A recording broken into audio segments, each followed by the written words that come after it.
I think we can all agree that one of the worst things about going to theme parks is standing in the long lines. Unfortunately, there's almost always going to be more people trying to do a ride than the ride can handle at a time. Of course, every ride is different, some rides will have way higher capacity, meaning they can handle way more people per hour, and others move extremely slow. So not all lines are created equal. Well, in my last video, I criticized Epic Universe a lot for their low capacity attractions, and at the time, I didn't really have a lot of solid numbers for all of the rides in the park. So since then, I've spent the last 2 weeks going through all the Florida parks, testing out the ride capacity of just about every ride around Florida personally, including Epic. So I want to give an overview of which rides have the best capacity around here and which ones have the worst. And you might find some of these results kind of surprising. Also, I have all of this data put on a spreadsheet, and there's a link to that in the description. Just know that I'm probably going to be updating certain things over time. And if there's any results on here that you think that I'm completely wrong on, then go ahead and let me know and I'll go give them another look. Now before we get into Epic, let's talk about what some normal ride capacity numbers look like. So let's just start over with Islands of Adventure. Now the first thing you see when you enter Islands is usually the Incredible Hulk coaster. And according to Google, this thing can run through 1900 people per hour. But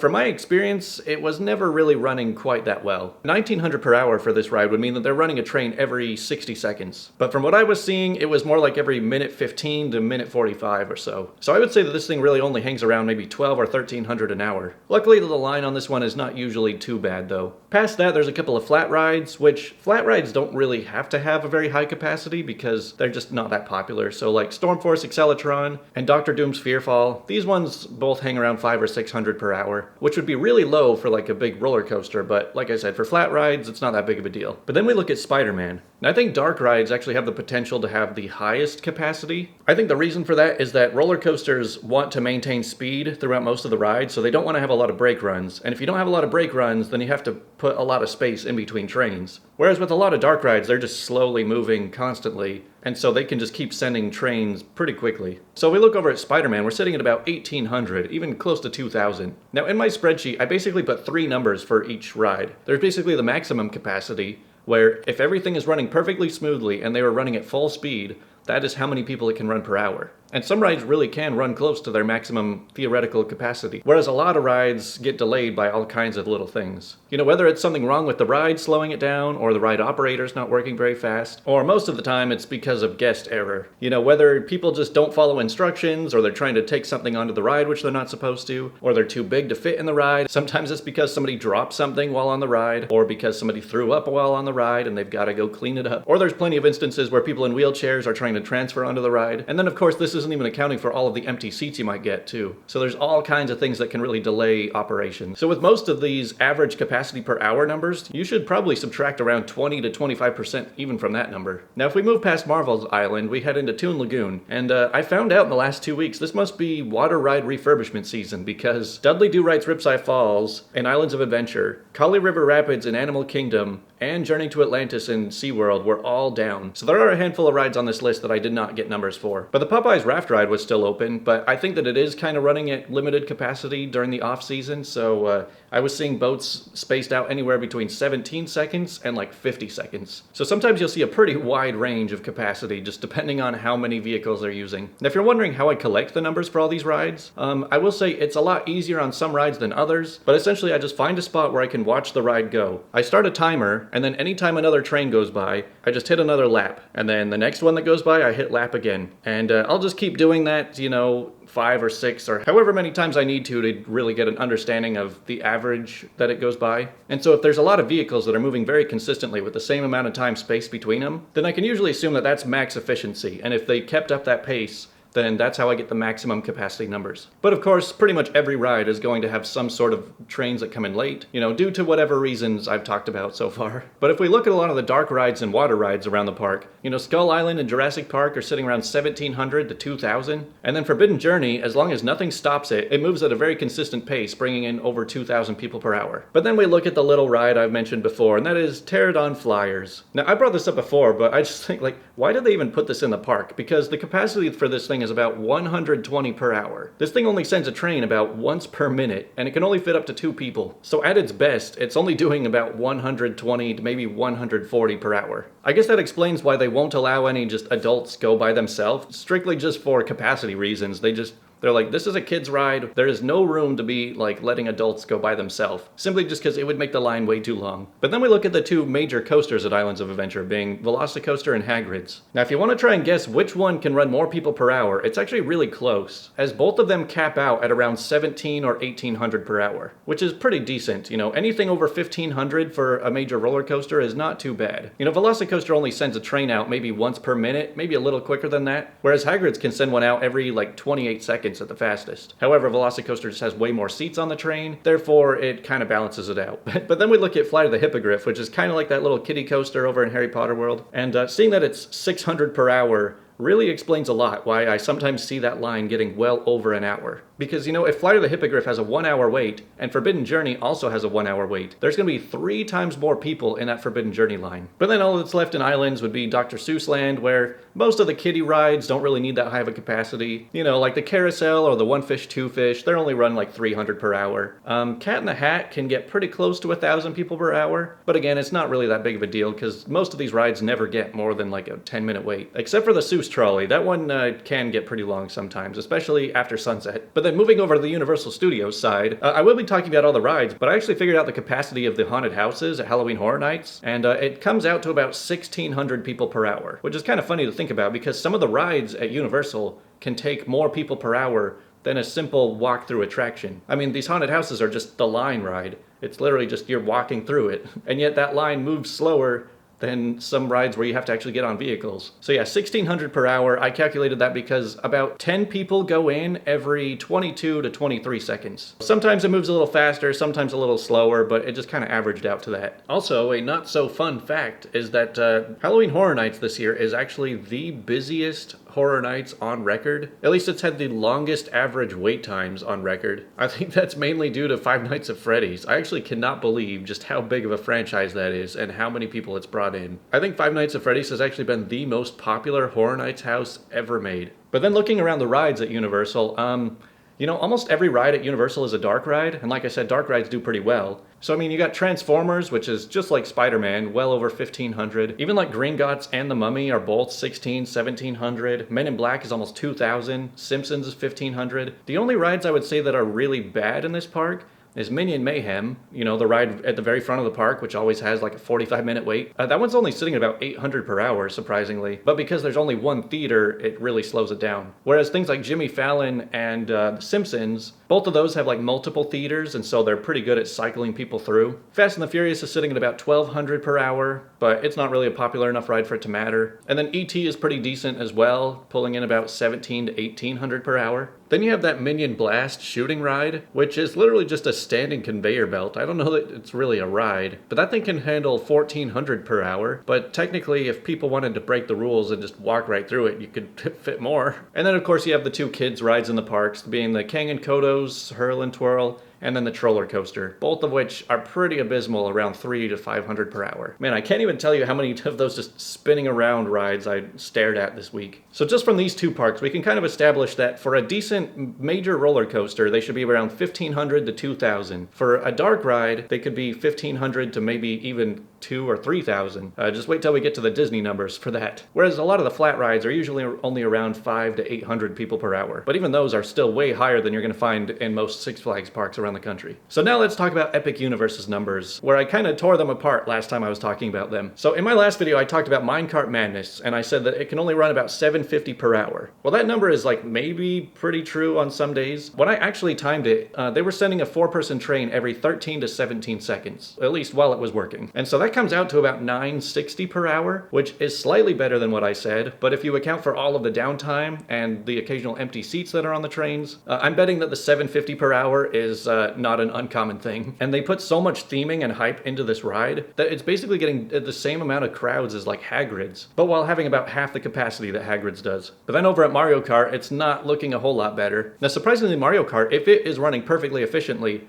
it actually can run close to 2,000 per hour. However, this ride just has so many issues. Like there's a whole lot of seats that are broken and just a whole lot of things that delay the trains. And so the realistic number is only around maybe 11 or 1,200 per hour. I even heard from somebody who works the Mario Kart ride and who said that their average capacity per week is only about 1,000. So that kind of explains why that line stays so long all the time too. And then over at Yoshi's Adventure, how they're only running 2 people every 7 seconds. That one also caps out at about 1,000. So you got 3 rides in Nintendo Land, all of which can only handle about 1,000 people per hour at most. And everyone seems to rush this land in the morning, especially for early entry. So I would just caution ever walking into Nintendo World before like 11 a.m. Now over in Celestial Park, you know, remember how I was saying that the Constellation Carousel was the slowest moving line I've ever seen? Well, I was kind of proven right on that one, as it kind of came out to like less than 400 per hour. This carousel's a really weird one though, because there are 32 different, you know, carousel vehicles you can sit on, and each animal you can sit on has 2 seats. Some even have 3 seats. So technically you could fit over 64 people on this ride at a time. However, most people just only take their own vehicle, so it really only fits about half that many on any given ride. So you only have about 32 people running every 6 or 7 minutes. So 32, maybe 36 people per ride, only running 10 rides per hour. It's not looking great. Now over at Stardust Racers, this one does actually do pretty well, especially since they've got 2 separate tracks. However, I was kind of surprised at just how much time was spaced out between the trains, because like Velocicoaster can run a train every 50 seconds or so.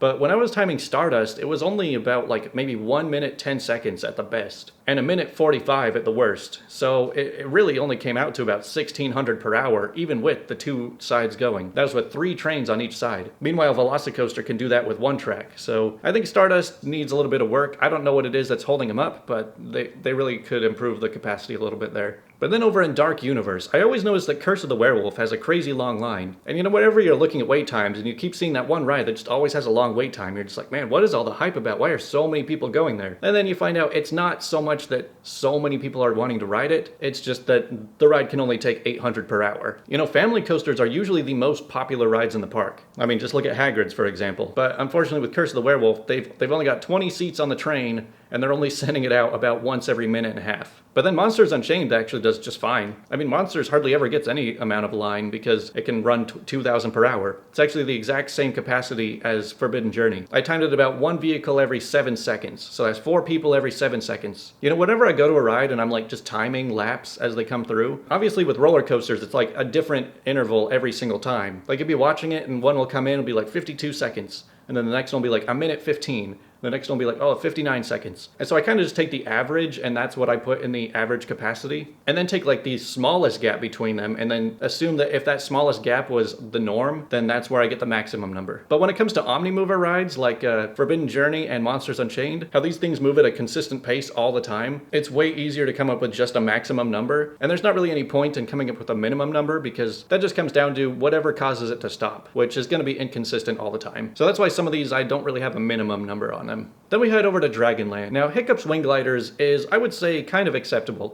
It can run about 1,400 per hour. Surprisingly, though, I saw that if it was running at like the fastest pace, it could probably come pretty close to like 1,800 per hour. But like I said, there's always little things that could delay it. Then over at Dragon Racers Rally, you know, that flat ride that spins people around, that one only does about 600 per hour.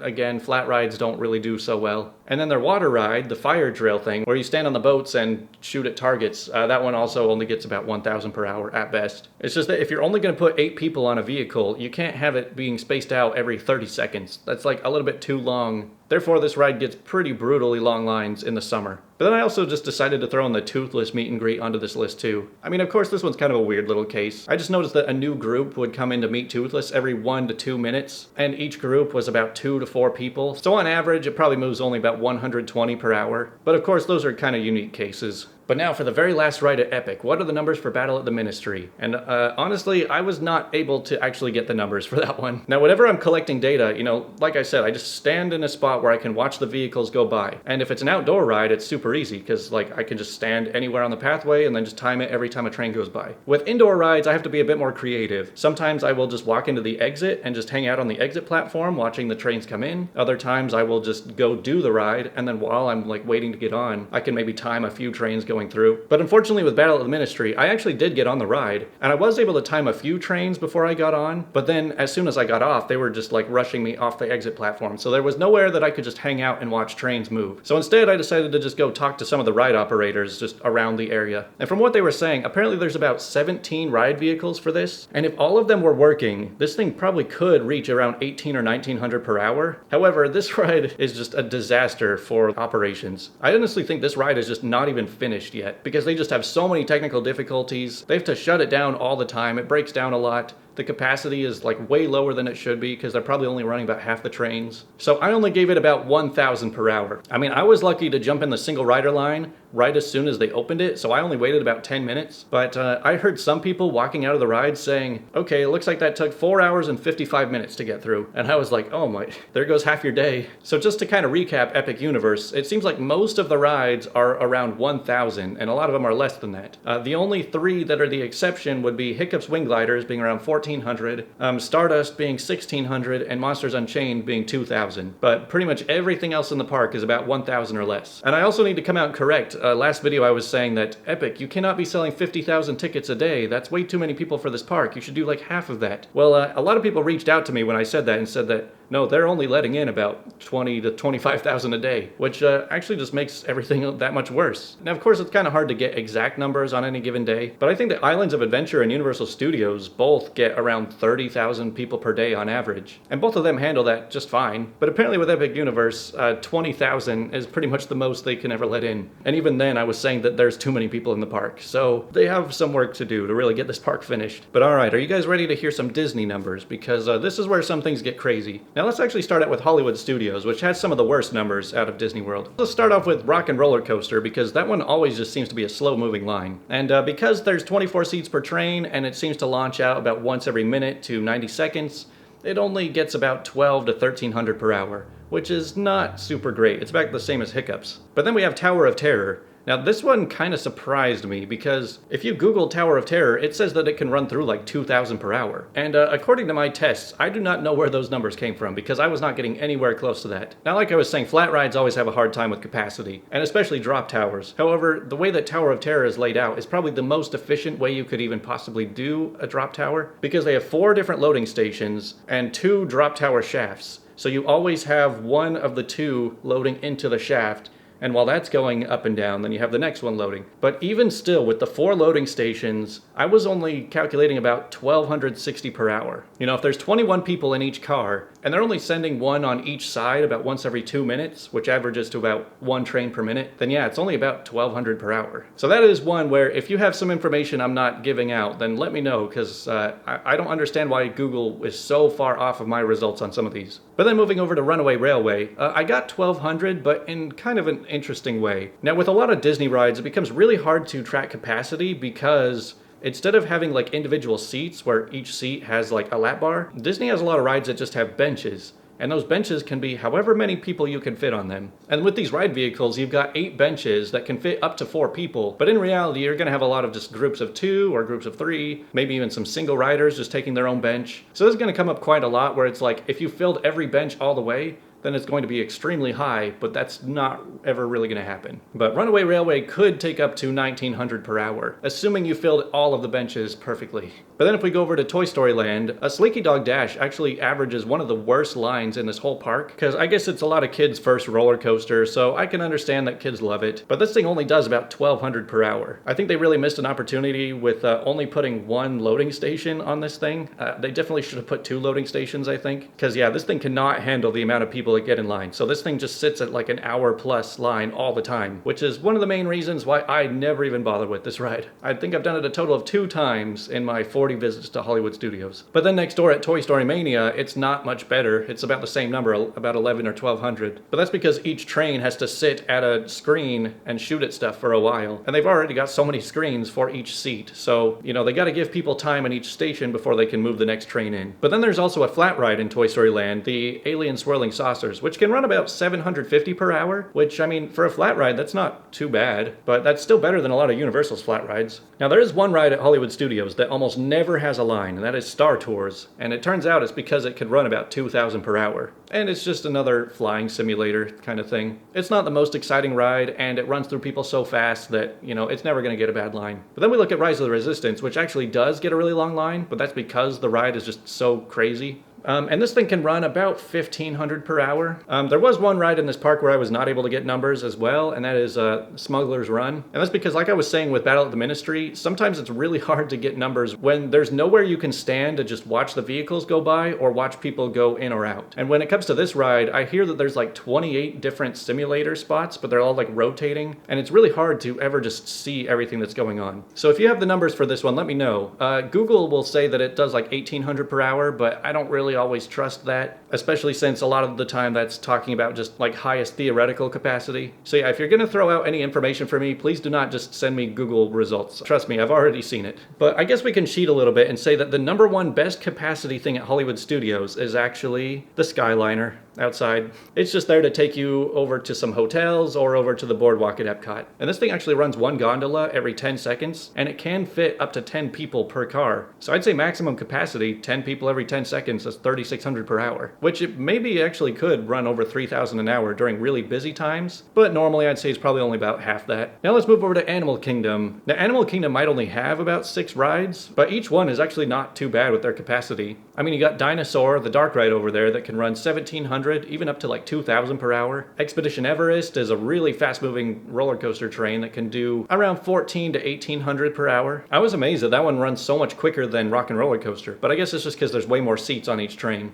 Kali River Rapids, like I said, that's down, so I didn't get any numbers. Now, Kilimanjaro Safari, I had a really hard time getting numbers for this one because I was standing at the exit watching trains pull into the station, and I mean, I cannot believe how inconsistent they were. A bus would pull in, and then the next one would come in like 15 seconds later, and then the next one would be like 2 minutes later, and then like the next one would be 1 minute later, and so they were just all over the place. And then to top it all off, it has a bunch of benches on it, which can fit up to 4 people per bench, maybe even more than that if you've got little kids, but more average is gonna be about 2 per bench. So I mean, I got a range of about 1,100 to 2,800 per hour on this one. And then there's also that Wildlife Express train, which is not really the biggest deal because it's just a transportation ride that takes you out to some like little petting zoo, and it never really gets like a long line. I just kind of went off of online numbers for this one and just figured that the train comes about every 10 minutes and can fit about 250 people per train, so that's about 1,500 per hour. But then we go over to Pandora, the Avatar land. So I mean, Navi River Journey is another one where there's benches. So I've got a range of anywhere between 960 and 1920 per hour. You know, just depending on if there's 2 people per bench or there's 4 people per bench. But realistically, it's only about maybe 1,000 to 1,100. So Navi River Journey is just pretty slow moving. And then when it came to Avatar Flight of Passage, again, I had to kind of go off of online numbers for this one too. I mean, with stuff like Avatar Flight of Passage and the Simpsons ride,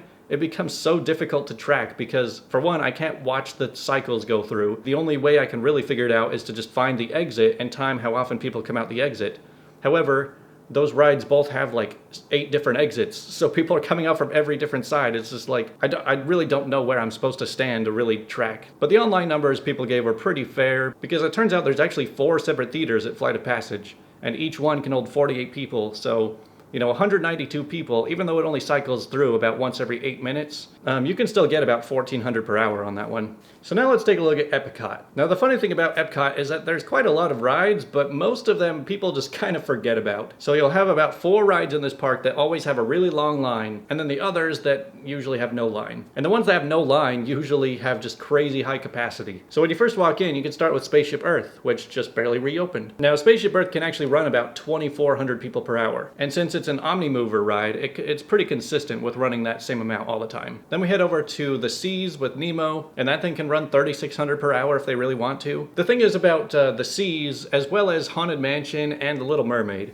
they run one pod every 3 seconds. and each pod can hold up to 3 people. But like I said, with Disney rides, they don't really care enough to, like, you know, throw single riders and make strangers sit together on rides like that. So while you could potentially have 3 people going every 3 seconds, it's more like 2 people every 3 seconds, which still comes out to about 2,400 per hour. I would say the realistic average is probably about 2.2 people per pod, which, putting that into realistic terms, is about you and your brother and your mom's leg. But then next to the Seas, you have Living with the Land, which again, a whole bunch of benches. They can fit up to 2,100 per hour if they filled all the benches. And then we have Soarin' Around the World, which I always assumed would have pretty low capacity because, you know, they can only run through a cycle about every 8 or 9 minutes. However, because they actually have 3 theaters and every theater has 87 people in it, it actually comes out to a pretty decent 1,800 per hour. And then we go over to Figment, which again, if you filled every seat, it would be about 1,600 per hour. Then you have like Grand Fiesta Tour. Again, they send through tons of boats with lots of benches. You can fit more people than you ever need to.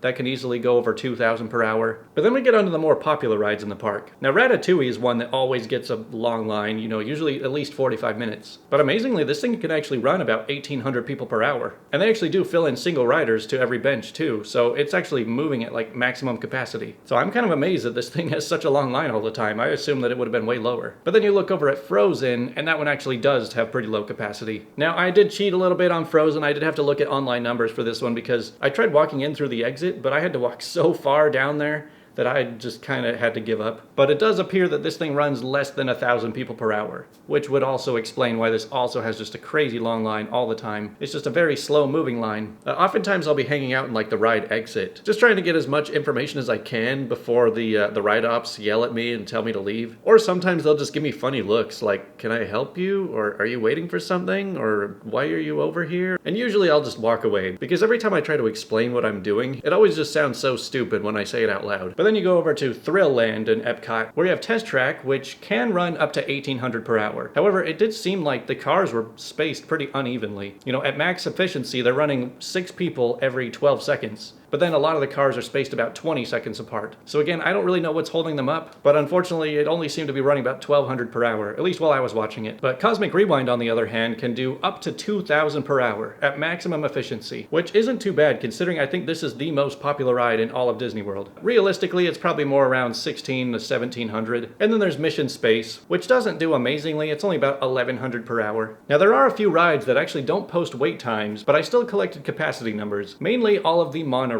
and the ferry boats. Now when you're showing up to Magic Kingdom sometime in the afternoon, it's probably not that big of a deal. You're just going to walk right onto the monorail. However, when it comes time to leave Magic Kingdom at the end of the night, you're going to wish that this capacity was higher. So the Epcot monorail does not run as consistently as the others, so it's only about 2,000 people per hour. The Express monorail comes around pretty frequently, so it gets about 3,200 per hour. The Resorts monorail is about 2,400 per hour. And the ferry boat is about 3,000 per hour. So when you're leaving Magic Kingdom at night, and there's 20,000 other people also leaving Magic Kingdom, and between the Express monorail, the Resorts monorail, and the ferry boat, only tallying up to like maybe 10,000 people per hour, be prepared to wait in some really long lines just to get out of the park. At least they do run it at pretty much maximum capacity when it's, you know, the end of the night. But man, I've been stuck in some horrible lines trying to leave that park at night. But let's also take a look inside Magic Kingdom and you'll see some of the highest numbers anywhere. So first let's talk about People Mover. Now if you Google like highest ride capacity, People Mover is usually number 1. However, I think that is very unrealistic because I think that when people say that People Mover has the highest capacity, they're probably assuming that every bench is completely packed full. Now, if you've ever been on it, you know, every little car has a bench on each side, and normally you only have about 2 or 3 people per car. But I think that you could actually fit maybe 6 per car. So if you're stuffing 6 people in every single car, and moving at max efficiency, then maybe you could get 4,000 per hour. But realistically, it's only about 2,000 per hour, maybe even a little less than that. Space Mountain also kind of surprised me because they're such tiny cars, you know, only holding up to 6 people each, that I assumed that it doesn't actually run through that many people. But because they have so many cars and they can send them out so frequently, and they have 2 completely separate tracks, combined, Space Mountain can do over 2,000 per hour. More realistically, it's probably around 1,600 to 1,700.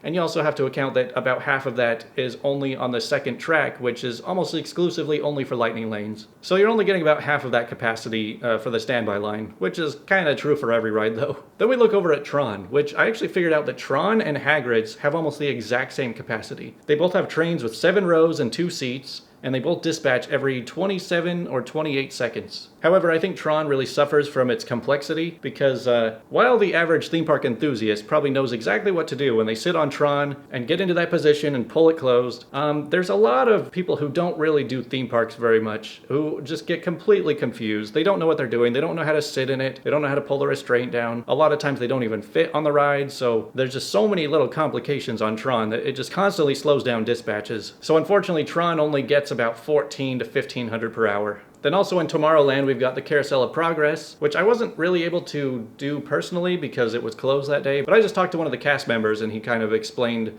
the intervals and how many seats there are, so it comes out to about 2400 per hour, which really doesn't matter because I have never seen a line for that ride, even like on Christmas week. And then we have Buzz Lightyear, which is down for refurbishment, so I didn't get those numbers. There's the Walt Disney World Railroad, which I also just didn't want to get the numbers because it's currently in shuttle mode, so I'll get those numbers once it opens back up fully, you know, in like 20 years or something. Then the Tomorrowland Speedway, I got about 1200 per hour. I just kind of timed every time a car went by, which of course they're spaced pretty randomly, but overall it came to about one car every 6 seconds, or about 10 cars per minute. Each car can hold 2 people, so maximum 1200 per hour. Now let's talk about all of these spinny rides at Magic Kingdom. You know, over at Universal you had One Fish, Two Fish, and then Kang and Kodos, both of which could only do about 300 per hour. But over here at Magic Kingdom, I don't know what they're doing to get through people so much faster, but Astro Orbiter only does about 420 per hour. But then you have Dumbo. Because Dumbo has 2 spinny things, both of which can do over 500 per hour, Dumbo can actually handle about 1100 per hour. So you have a kids flat ride at Disney which can run through more people than Minecart Madness. And then you also have the Magic Carpets of Aladdin, which even just that single one can handle about 1100 per hour, because there's just so many seats on that thing. But then you also have the Teacups, which I will say could fit up to 1200 per hour. That is if you were putting 4 people in each cup. But then over at Barnstormer, just another kiddie coaster, can do about 960 per hour. They're running a train about once every minute. And let's not forget the Magic Kingdom Carousel. Now this one actually kind of blew my mind, because when I tracked the other parks' carousels, like Islands of Adventure's carousel only does about 300, Epic Universe only does about 300 or 400, but the Magic Kingdom carousel can actually do like 800 or 900. So it seems like just everything Magic Kingdom does is just built for capacity, except for a couple of outliers here. A little side note, you guys have no idea how awkward it was for me, just a single adult hanging around the kiddie land, like filming these rides and then just looking at a stopwatch. Needless to say, I don't really want to go back there anytime soon. Now, Seven Dwarfs Mine Train, that's another roller coaster that always gets crazy long lines, and it can do about 14 or 1500 per hour. I mean, it's not terrible, but like I said, these family coasters, they just get so high demand. And so if you can't provide high capacity, then they're gonna run into some major issues. But then we look at some of the dark rides around there too, where Winnie the Pooh is sitting at only around 800 per hour. That one does not move super quick. Small World actually does move really well. Regularly getting over 2,000 people per hour. Again, it's another bench one, so you're gonna have a huge range. But then we look at Peter Pan. Peter Pan's another one that always has about a 45 to 60 minute wait. And I always wonder, like, what is the hype with this thing? I've done it a few times, and I'm like, it's not that great of a dark ride, like, no better than any others. But it just turns out that it's because the capacity is really bad. It's only about 900 per hour. Compared to Haunted Mansion, which, just like Nemo, is about 2,500 per hour. It's just that, so Haunted Mansion and Peter Pan both have the same size bench. Both can fit about 2 or 3 people on them. However, Haunted Mansion moves a thing every 3 seconds, whereas Peter Pan moves one about every 8 seconds. So it's just a way slower moving line. And then Big Thunder Mountain, it was, of course, down this whole year, so I'm not going to bother with numbers on that one yet. But then we have Tiana's Splash Mountain. And I was actually pretty surprised at how quickly they were running boats on this thing. I mean, I was seeing a boat go down the drop every 16 seconds pretty consistently, so that would put it at about 1,800 per hour. But now we have actually the #1 capacity ride in all of Florida. And I was actually shocked that the Pirates of the Caribbean can easily run over 3,000 per hour, possibly even over 4,000. And that's just because they send out 2 boats at a time. Each boat can fit up to 23 people. So that is 46 people going every about 45 seconds, which averages out to more than 1 person per second, which means that it's over 3,600. So I actually sat there watching Pirates just go by for quite a while, just amazed at how quickly it was running. I mean, like I said, people say People Mover can do 4,000 or 5,000 per hour, but that's never gonna happen. Whereas Pirates, that actually can happen. But then next door, I was even more shocked to find that Jungle Cruise is running less than 1,000 per hour. I mean, let me know if I got this wrong, because like when I Google Jungle Cruise capacity, it tells me it's like 2,000 per hour. However, I just could not see that at all. I mean, these boats only hold about 25 people, and these boats were only coming in about once every 90 seconds to 2 minutes. So it came out to about like 800 or 900 people per hour. And I even asked some of the cast members, I'm like, is this running at full efficiency right now? Like, is this normal? And they're just like, yeah, there's nothing out of the ordinary here. Maybe Disneyland's is different. Maybe that one can run more people, but it just seemed like the Jungle Cruise in Magic Kingdom does not move very quick, especially if they have to get a wheelchair on or off. I just watch them take forever. So okay, across all of Disney and Universal, we've kind of established that most flat rides will get around 300 to maybe 600 per hour. And then a lot of roller coasters, maybe the bad ones will be at 1,000 an hour, and the really good ones will be like 2,000 per hour. And then the dark rides can go anywhere from 1,500 to 3,000 per hour. And then a lot of the transportation rides can go even higher than that. But now it's time to take a look at some of the worst numbers around Florida, and that is from Seaworld and Busch Gardens. Now these numbers were actually really difficult because the crowds on weekdays and school days are so different than crowds on weekends in this park. And so I can tell that when it's a really slow day, they're only running like one train on a lot of the roller coasters. They're running at like half capacity on a lot of the rides. And so I had to go back multiple days to these parks so that I could figure out the capacity numbers on a slow day and on a faster day. So let's just look into some of SeaWorld's rides here. So first off, we got the big three B&Ms, Manta, Kraken, and Mako. And B&Ms are supposed to be like big capacity machines. However, Manta, because, it is a bit of a complex ride, flying coasters always have issues running quickly. Well, if Manta is running one train, you're only getting about 350 per hour. And if they have two trains, you're only getting about 700 per hour. So yeah, remember how I was saying that most decent coasters should be getting like at least 1,500? Well, these are getting about half that. And then over at Mako, it's not much better. It's about 450 an hour for one train, and then still under 800 for two trains. And then Kraken is almost the same as well. But it also seems like it really depends on which ride operators are working those ones, because I have seen times where like the ride operators are just moving really slow. They really just do not care at all. They're letting the train sit in the station for like 3 or 4 minutes sometimes. Whereas other times I've seen them just like hustling. I've seen some guys like speed running Mako. So I mean, with optimal operations, I could see any of these going over 1,000 per hour. However, it just seems like they don't care enough to ever do that. But then we look over at Penguin Trek, that brand new family coaster,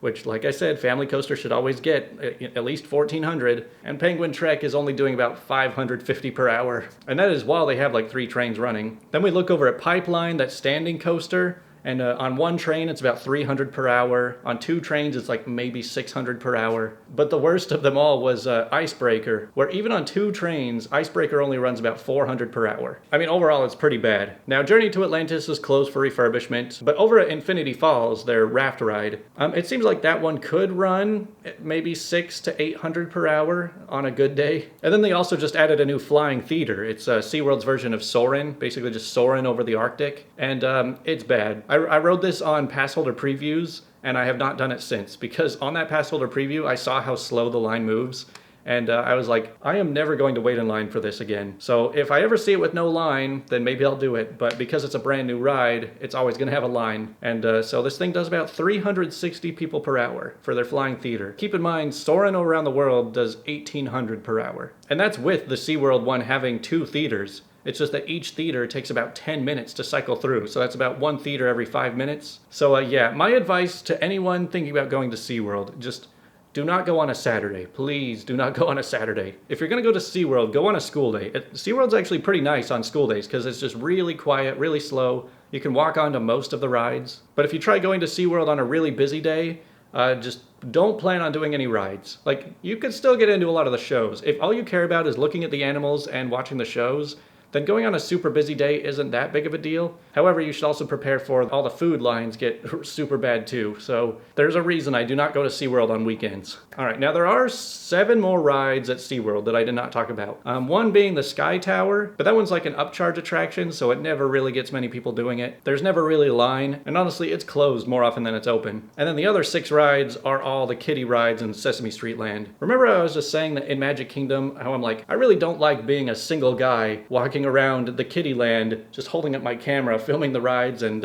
timing things. So I'm not really interested in going through Sesame Street Land to try and get the capacity of all the kids rides. So if anyone else wants to do that for me, go right ahead. Let me know what numbers you came up with. But now let's move over to Busch Gardens, Tampa. It's really wild that in the last 2 weeks, I've gone to Busch Gardens, actually twice, And I've gone to Epic Universe, as well as all of the other parks so much to get all these numbers. But man, whenever I go to Busch Gardens, I just get infuriated with some of the ride ops around here. Starting with Iron Gwazi. You know, Iron Gwazi is widely referred to as one of the greatest thrill coasters in the world. It's extremely intense. Most roller coaster enthusiasts will put it in their top 10 coasters in the world. Unfortunately though, it seems like Busch Gardens just does not really care at all about this ride, because for at least the past few months they've been having one train running on this ride, and that one train usually brings in about 270 per hour. And to make it even worse, there's not even usually a grouper, so everyone is just like mobbing their way into the station, just desperately trying to find an open seat. And you all get to watch as the train pulls in, a few people get on, you get to watch it go, and then you just get to sit in an empty station for a while. I think it's made especially bad because RMC coasters always have to deal with like a double restraint system. They have to put on a seatbelt, and then they have to check all the seatbelts, and then you have to pull the lap bar, and then they have to check all the lap bars. So there's just so much redundancy that it takes a lot longer for the ride ops. It's also a very small seat, so you have a lot of people who sit down and then get turned away because they're too big, they can't fit. So I mean, all around, this ride just has so many issues. But I mean, Steel Vengeance over at Cedar Point I think does a little bit better at least. You know, Iron Gwazi on 2 trains can maybe get up to like 500 per hour. So I would hope that Steel Vengeance can at least do more than that. But then moving on from Iron Gwazi, you have SheiKra on the other side of the park, which has also been running one train lately. Now with SheiKra, I'm pretty sure they could run up to like 4 trains on this thing because they have a double loading station